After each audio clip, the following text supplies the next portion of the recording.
Wikipedia defines alien abduction, sometimes also called abduction phenomena, alien abduction syndrome, or UFO abduction, is a personally held belief in which the alleged abductee describes subjectively real experiences of being secretly kidnapped by non-human entities, or aliens, and subjected to physical and psychological experimentation. Most scientists and mental health professionals explain these experiences by factors such as suggestibility, false memory syndrome, sleep paralysis, deception, and psychopathology. Skeptic Robert Schieffer sees similarity between aliens depicted in science fiction films, in particular Invaders from Mars, and some of those reported to have actually abducted people. People claiming to have been abducted are usually called abductees or experiencers. Wikipedia goes on to say typical claims involve forced medical examinations that emphasize the subject's reproductive systems. Abductees sometimes claim to have been warned against environmental abuse and the dangers of nuclear weapons. The contents of the abduction narrative often seems to vary with the home culture of the alleged abductee. UFO, alien abduction, and mind control plots can also be part of radical, political, apocalyptic, and millenarian narratives. Reports of the abduction phenomena have been made all around the world, but are most common in English-speaking countries, especially the U.S. The first alleged alien abduction came to be widely publicized was the Betty and Barney Hill abduction in 1961, and we will go into that now. Was it chasing them? That thought coursed through Betty and Barney Hill's minds as they drove down the empty winding country road in New Hampshire's White Mountains. It was a September night in 1961. They hadn't seen a car for miles, and a strange light in the sky seemed to follow them. When they finally got home to Portsmouth at dawn, they were far from relieved. They felt dirty. Their watches stopped working. Barney's shoes were strangely scuffed, and Betty's dress was ripped. There were 2 hours of the drive that neither of them could remember. What had happened? With the help of a psychiatrist, the quiet couple eventually revealed a startling story. Gray beings with large eyes had walked them into a metallic disc as wide, Betty said, as her house was long. Once inside, the beings examined the couple and erased their memories. Their experience would kick off an Air Force inquiry, part of the secretive initiative Project Blue Book that investigated UFO sightings across the country.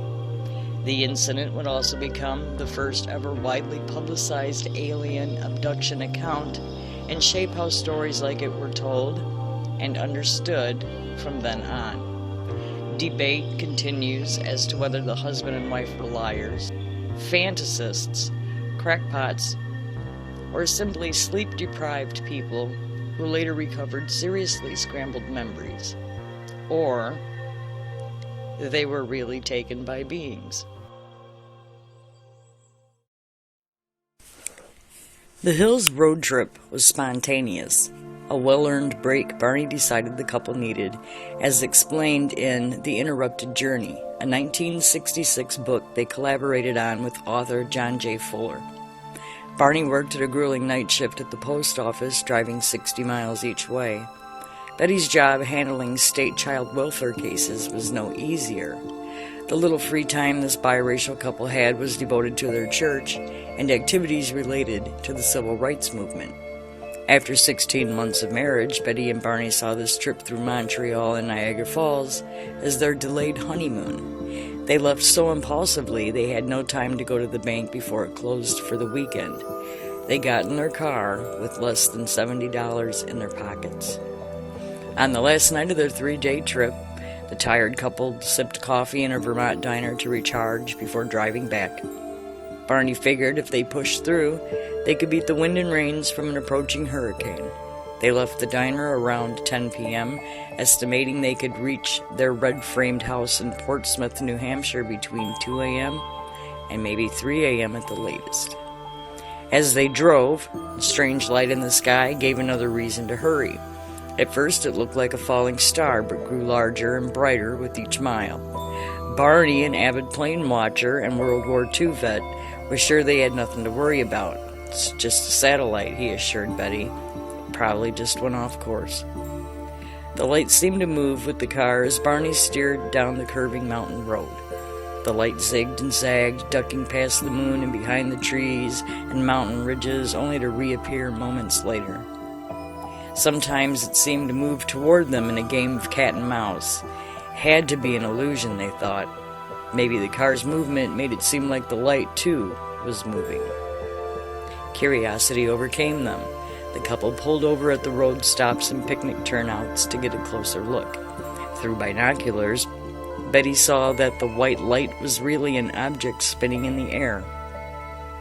She told her husband, "If you think it's a satellite or a star, you're being completely ridiculous."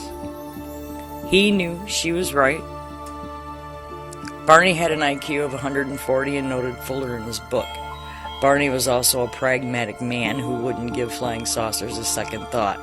Remembered his niece Kathleen Martin in her work captured the Betty and Barney Hill experience.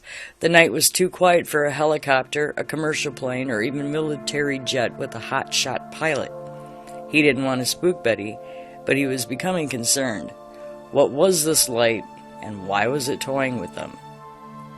70 miles past the diner, the object hovered just above the treetops, approximately 100 feet above them.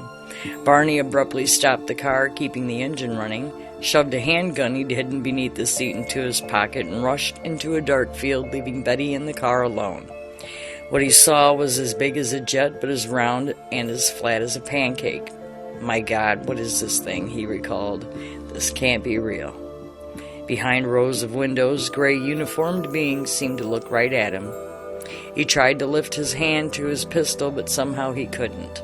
A voice told him not to put down his binoculars. He had a startling thought. "We're about to be captured." Yelling hysterically, he ran back to the car and barreled down the road as Betty tracked the craft, craning her head outside the car window. Without explanation, loud rhythmic beeps sounded from the car's trunk. The couple felt instantly drowsy and lost consciousness. They came to around 2 hours later and 35 miles down the road. Back home in Portsmouth, they tried to make sense of the night. Barney felt compelled to examine his body's lower half. Both seemed unaware of a puzzling presence.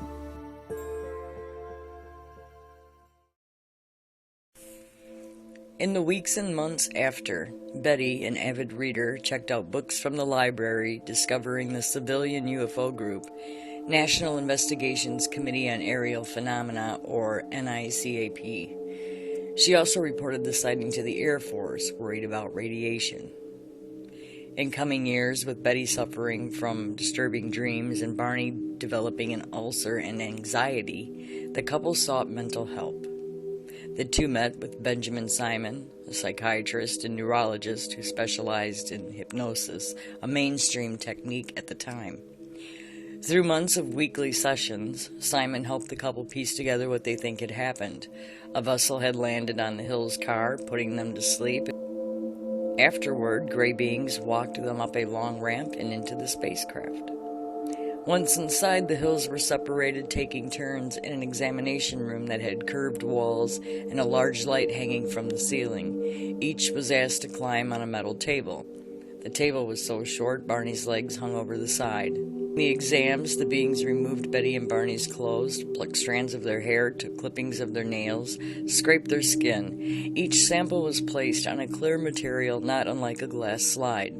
Needles connected to long wires probed their heads, arms, legs, and spines. One large needle, around 4 to 6 inches long, was inserted into Betty's belly.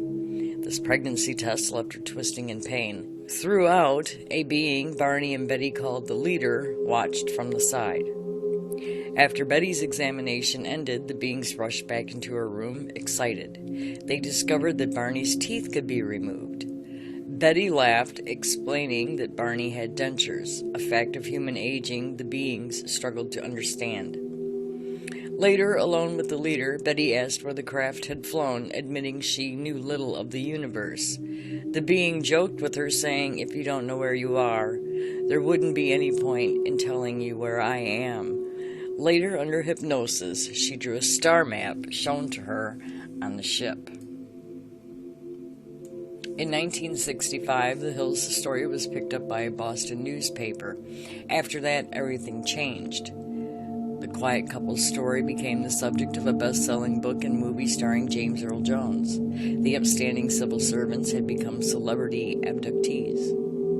The Hills weren't the first to spot a UFO, or even to report an abduction, but their story did capture the nation's imagination and was so widely publicized, it has helped shape how we talk about alien encounters and abductions to this day.